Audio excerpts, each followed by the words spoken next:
পরীক্ষামূলকভাবে পদ্মা সেতু দিয়ে ঢাকা যশোর খুলনা রুটে চলতে শুরু করেছে ট্রেন। এই মুহূর্তে ট্রেনে আছেন সহকর্মী নাসির উদ্দিন উজ্জ্বল। সরাসরি যাচ্ছি তার কাছে।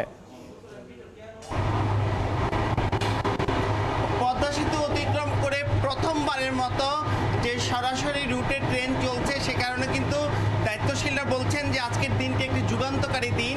এখানে কিন্তু যে ট্রায়াল ট্রেন হলেও সেই ট্রেনটিতে কিন্তু বাংলাদেশ রেলওয়ের যে সচিব রয়েছেন এবং ডিজি সহ প্রকল্প পরিচালক এবং চীনা প্রকৌশলী এবং সেনাবাহিনী ঊর্ধ্বতন কর্মকর্তারা কিন্তু এই ট্রেনে অবস্থান করছেন এবং 11 বগির যে ট্রেনটি, এই ট্রেনটি কিন্তু পদ্মা সেতু অতিক্রম করে এখন মাদারীপুর আমরা অতিক্রম করছি এবং একে একে কিন্তু এই যে নতুন রেলপথ, সেই রেলপথ দিয়ে কিন্তু ভাঙা থেকে একেবারে গোপালগঞ্জ হয়ে নড়াইল হয়ে যশোরের রূপদিয়া দিয়ে এই ট্রেনটি গিয়ে খুলনায় থামবে এবং নতুন এই রুটটিতে কিন্তু সময় বাঁচবে 3.5 ঘন্টারও বেশি। তাতে তারা বলছেন যে আগে যে 412 কিলোমিটার পথ অতিক্রম করতে হতো, এখন কিন্তু সেটি 244 কিলোমিটারেই গন্তব্যে পৌঁছাতে পারবে।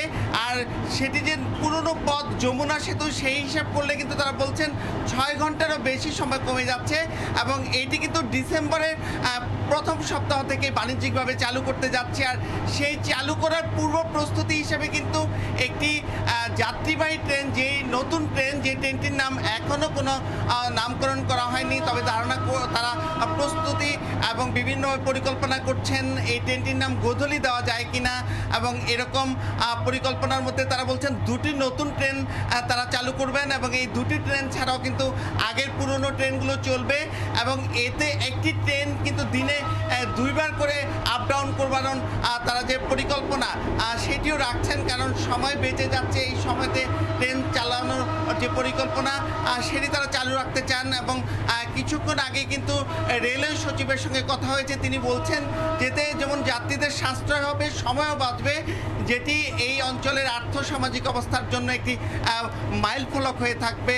এবং এই যে রেলপথ, সেই রেলপথের কারণে কিন্তু নড়াইলে প্রথমবারের মতো ট্রেন প্রবেশ করতে যাচ্ছে এবং এই গ্রামীণ জনপদগুলো কিন্তু উৎপাদিত কৃষি পণ্য এবং এই অঞ্চলের মানুষের শিক্ষা ব্যবস্থা, স্কুল কলেজে যাওয়া, বিশ্ববিদ্যালয়ে যাওয়া, সেক্ষেত্রেও যুগান্তকারী অধ্যায় রচিত হবে। তো এই ছিল আমার কাছে এই পরীক্ষামূলক ট্রেনের সবশেষ। এতক্ষণ সরাসরি যুক্ত ছিলাম পদ্মা সেতুতে।